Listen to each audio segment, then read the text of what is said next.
Hello guys, ndabashuhuje nanone mu izina rya Yesu. Nk'uko bisanzwe nimbangutse murimo kuvugana, bahaye ikaze kuri Rwamika TV. Wowe muntu ukurikirana Rwamika TV, munyamuryango wa Rwamika TV, wowe wakoze subscribe.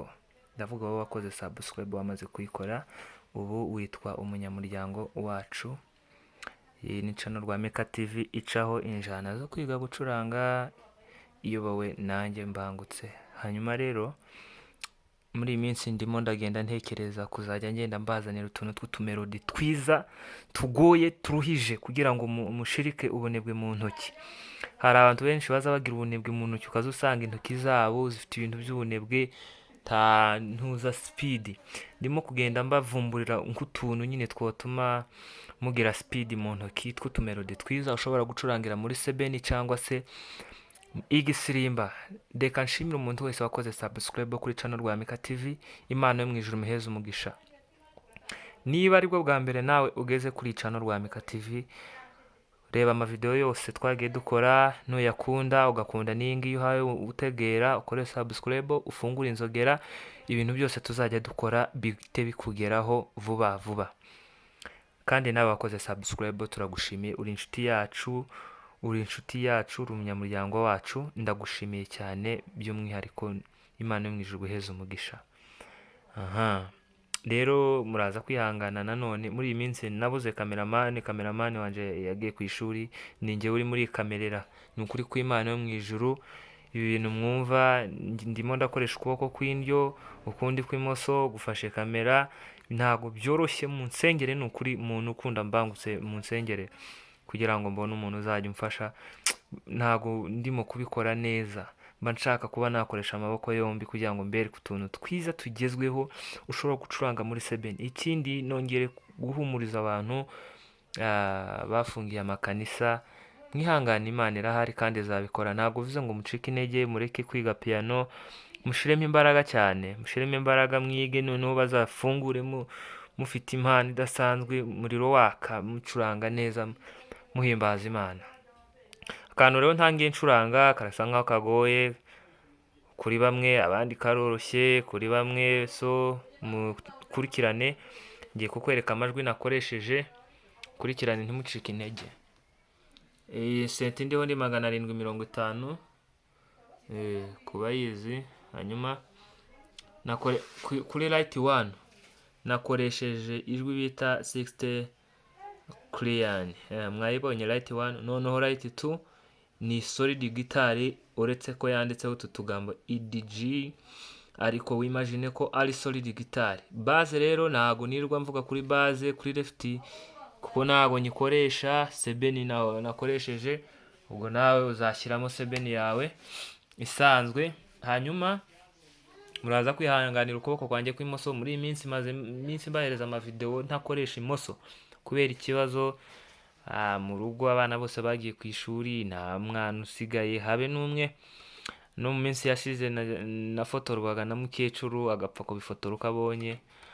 Muraza kwihangana. Ubu rero mba nanze kumugora nkabyikorera, ariko nimbona umuntu unkamera bizaba byiza kurushaho. Ibi bintu byose nagiye nkoresha ukuboko kumwe, nongera kubona umuntu uzajya umfasha akankamera neza, nzagenda mbibereka byose mbibereke.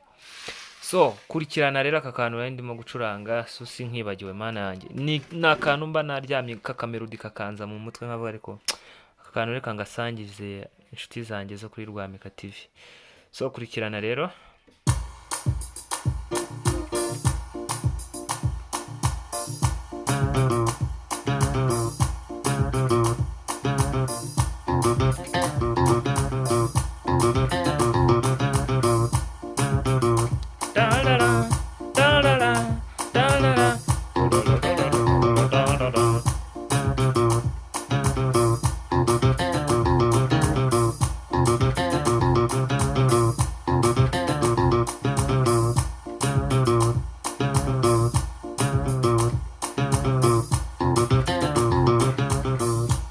Twagiye nanga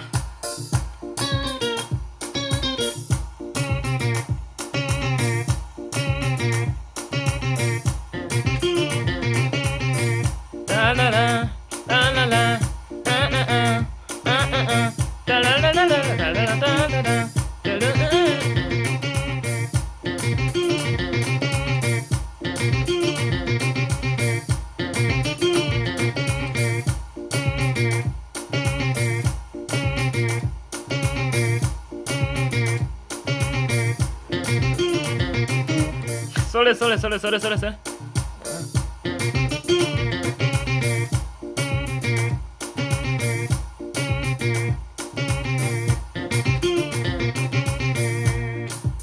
Guys, ntabwo biba byoroshye mani, bisaba gukoresha izi ntoki zawe nyine tu zikagera akantu k'agaspeed nyine tu, mujye mukora practice cyane. Utu tuntu mbazaniye nta ndirimbo dushingiye ducuranga mani, ni nk'akantu ushobora gucuranga k'akamelodi nyine, wenda cya gihe urimo uracuranga sebeni, bigeze muri wa mwanya uko abantu bagiye kubyina, babyina basimbuka nyine, utagicuranga amakode y'indirimbo, ni utuntu ushobora kwifashisha, ushobora gukubita muri sebeni abantu bagasimbuka bahimbaza Imana. Nzajya ngenda mbazana n'utundi tw'umukunga. Utu ni utuntu mba nagiye nivumburira nkanjye innovation man. Kandi ikindi nabagira inama, mureke mwigane, mucurange mwigane, nubona mugenzi wawe akoze akantu kumva ni keza, kigana ukamenya, ariko nawe ugira ishyaka ryo kuba wakwivumburira akantu kawe, apana gucuranga ibintu by'abandi gusa. Wowe niba uri umucuranzi, ufite umuhamagaro, ufite impano, wowe ni ikihe kintu nubwo kaba kamwe wicreatingiye kaka innovation kawe watekereje k'akamelodi ukagakora ku buryo ushobora kugacuranga, umuntu undi w'umucuranzi mugenzi wawe akakumva ni keza, akakubwira akantu kanyigishe, cyangwa se abe n'ugato kubwira ngo kanyigishe, akakigana akagacuranga, cyo kintu kiza gishimisha. So rero twige, mugenzi wawe nakora akantu ukumva ni keza, kige ukamenye ugacuranga, ariko nawe haranira kugira utuntu twawe ugenda wivumburira nk'umuntu ku giti cyawe by'umwihariko. So rero aka kantu ni akantu mba natekereje nkanje, ngiye nkunda nyine kuvumbura utuntu twinshi tugiye dutandukanye. So kubera ukuntu nkunda Rwamika, nkunda abafana cyangwa se umunyamuryango wese kuri Rwamika TV, nkahita mvuga ngo reka nkasangiza inshuti zanjye, abavandimwe banjye bahoraho. Rero ndeka ngende nitonze buke buke kugira ngo, ariko narushye mana, munsengere mbona umukameramani uzi kuboko kumwe kurimo kurakamera, ukundi kurimo kurakora, ubundi nimpunyura muze kwihangana kubera nyine ntago ndi stable neza. Urumva ukuntu amajwi avuga neza. Aya majwi rero, rirajwi nakweretse, iyo wayahuje, hari ahantu baba batazi guhuza amajwi, iyo wayahuje ira 60 mana, nta piano itayigira. Umuntu udafite rino jwi rya mbere 60x clear, nazanyandikire turebe ukuntu tubigenza. Azanyandikire kuri nomero yanjye ya WhatsApp 079 23 77 052. Azanyandikire turebe ukuntu tubigenza, ijwi abe yaribona. Iri rya kabiri hariho EDG, ni solid guitar, wimagine ko ari solid guitar. Umuntu nawe utayifite azanyandikire kuri iyo nomero mvuze 079 23 77 052. Azanyandikire kuri WhatsApp. Ni light, twakoresheje light 1 na light 2. Sebeni uzashyiramo sebeni yawe ushaka, hanyuma ubundi ucurange. Reka turebe ukuntu rero kano kantu karimo gukorwa. Aya majwi rero iyo wayahuze uhita uzamura ako bita kuri moderation, ukakagezamo hagati, bavuga neza cyane. Noneho katurebe.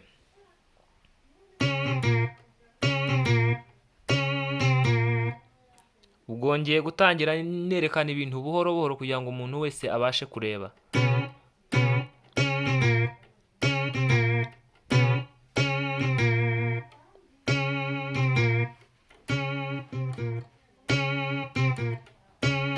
Guys, muri hangana birakomeye, biragoye, ariko shirika ubute wige ushiremo imbaraga.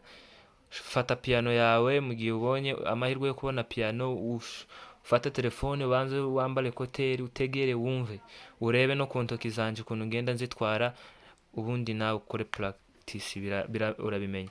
Aka kambere reka twizere ko twakabonye.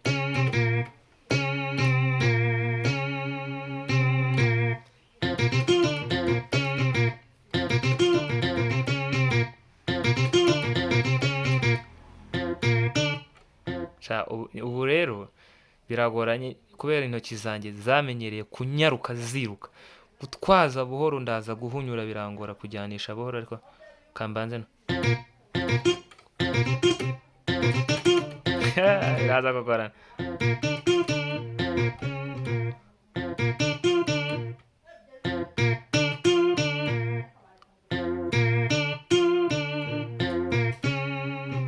Wow.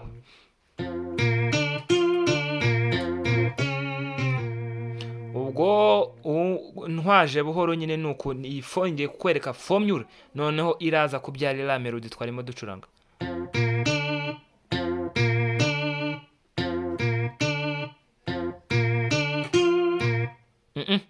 Reba formula.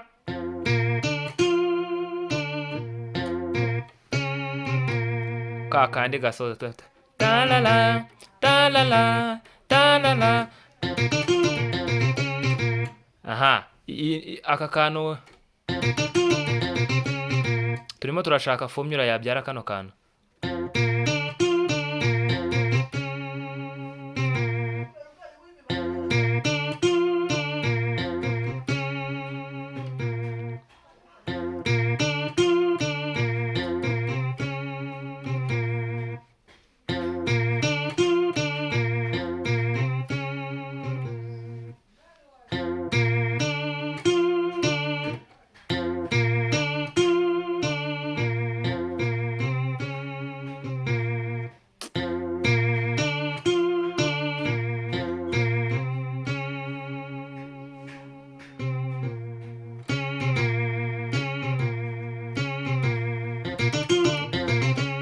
Noneho ndashaka numara kukamenyera uhita ushira speed mu ntoki zawe ugakore vuba vuba.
Ikintu nshaka mugitegere mu cyumve, ndashaka ko buri muntu wese ukurikira Rwameka TV agira speed mu ntoki, light kuboko kw'iburyo kwe kukagira speed nyinshi kandi zikora utuntu twiza, ibintu bikeya kandi bifite isuku byiza.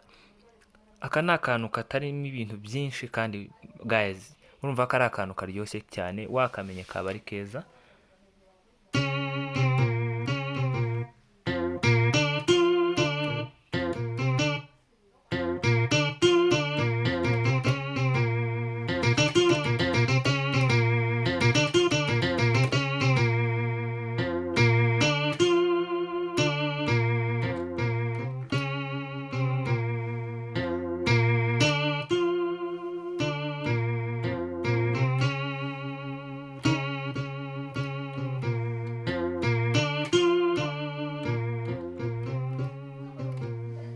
Wow, reka dusoreze aha ngaha.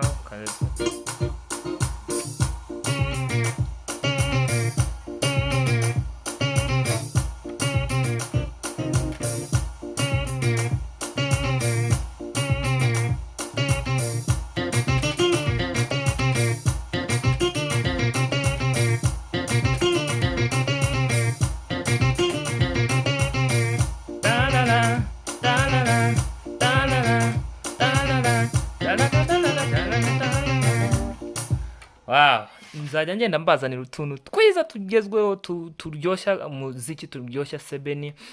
Umuntu ubikunze, niba ukunze ibintu kora like, kora subscribe, wandika comment, kandi comment zanyu zirakenewe, n'ukuri zirakenewe nyine twebwe tuba twakoze uko tubyumva, uko tubitekereza. Wemere kwandika comment ushaka, mujye mwandika mutugire inama, mudukosore aho twabyishe, nyine mudukosore twungurane ibitekerezo, ariko kugira ngo tuzamure urwego rwacu rw'umuziki, tugere aho tuva, tugere n'aho tugera. Murakoze cyane, naho ubutaha, kandi mwihangane aho mutabibona neza, ntako mba nagize kuri kw'Imana, ukuboko kumwe gufashe kamera, ukundi kurimo kurakora, ntabwo biba byoroshye, aho nagiye mpunyura mwihangane. Naho ubutaha, ndabakunda cyane, Imana yo mu ijuru ibaheze umugisha.